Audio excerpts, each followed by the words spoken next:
I give you an example. Or crossing. There's certain that I be around, right? Pause. And no money come in when I be around them. And they my friends. And then when I stop hanging out with for a while, mad money come around. and I'll be like, I thought I was the only one like that. And I was like, yo, you gotta be my friend from a distance. Because when you around, there don't be no money coming in. When I'm around, without you, mad bread be coming in. Sometimes the people closest to you are the very thing standing between you and the next level. Cameron just broke down a mindset that puts a lot of his career decisions into clear perspective. During this conversation, he described a pattern he began recognizing over time. Certain people would enter a circle and things would slow down. Money would stop moving the way it should, opportunities would quietly disappear, business would lose its momentum. The moment he created some distance from those same people, everything would start flowing again. Now, whether you personally believe in luck, energy, or simply the power of your environment is not really the central point here.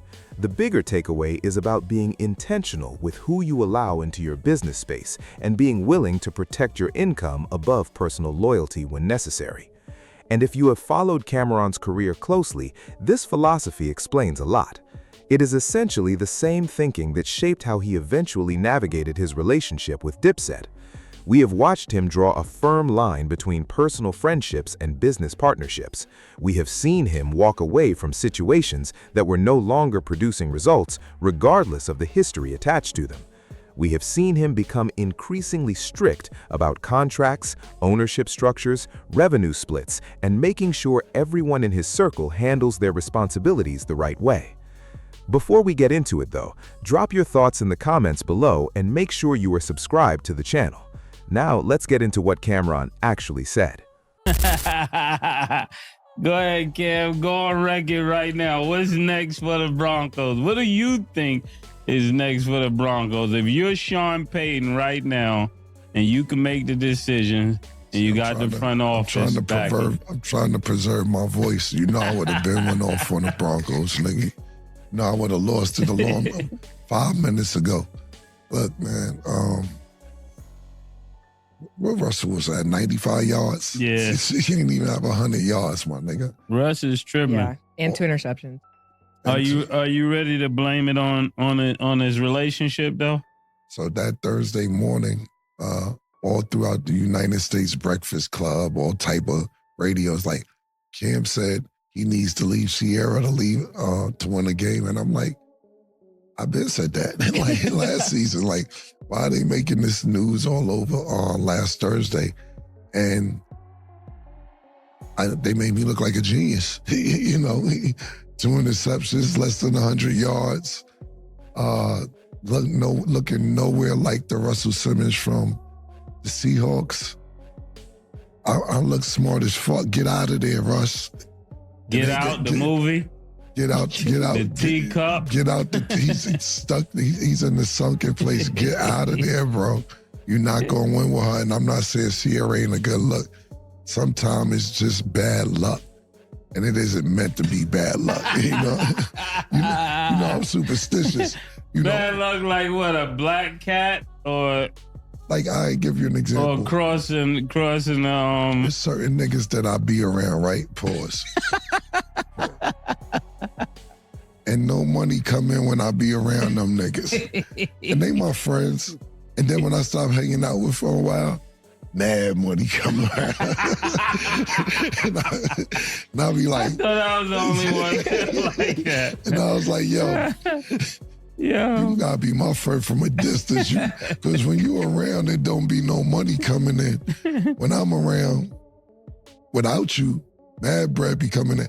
Like we got Duke the guy here today, right? Yeah. And listen, I don't vote. You know what I'm saying? Yeah. If I like what the Republican Party is doing, cool. If I like what the Democrat Party is doing, independent, whatever, I'm not gonna sit and act like I'm a big voting guy. But Duke is under the impression, he tells me, and I don't know what he is. Democrat. He said, but he's a Republican. I don't know if he's Republican or not. He says when the Republicans are in, way more money be floating around in America. And I thought about it.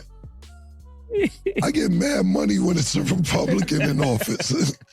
It's like Democrat in now, and the money's good now, but when the Republicans is in, should be clicking. I'm just saying, I'm not on no side. I'm just telling you how the checks be clicking when the Republicans is in. I'm not Republican, Democrat. I'm just telling you how it go. They're business friendly. That's why. Hey, maybe so. I had to look at that point, man. That's how, you know, maybe Sierra's in Democrat.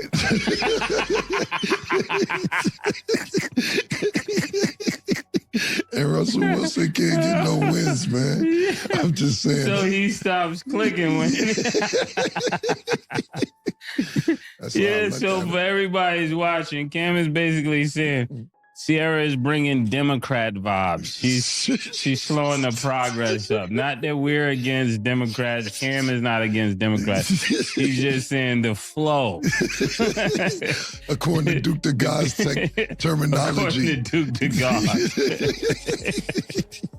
Yeah.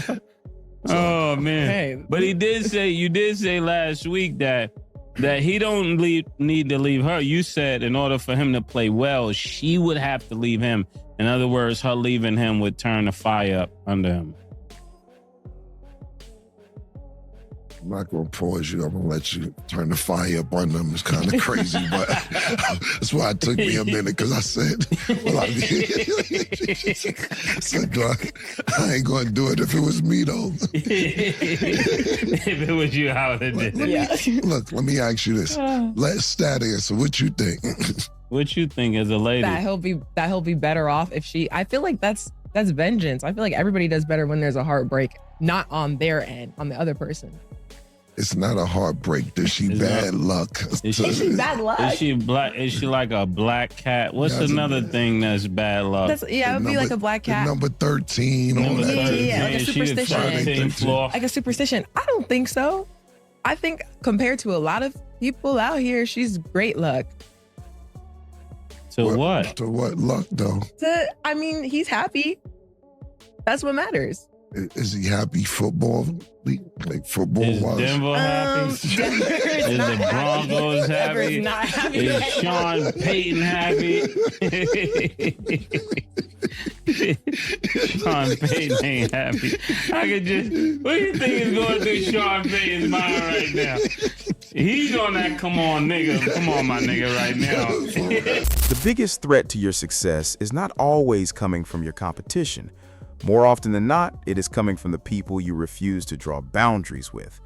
That is the thing that stood out most to me from this entire Cameron conversation. The real message was never about luck or superstition.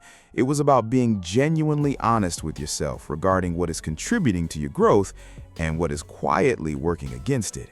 Every serious entrepreneur reaches that moment where they have to sit down and evaluate the relationships, partnerships, and business decisions surrounding them.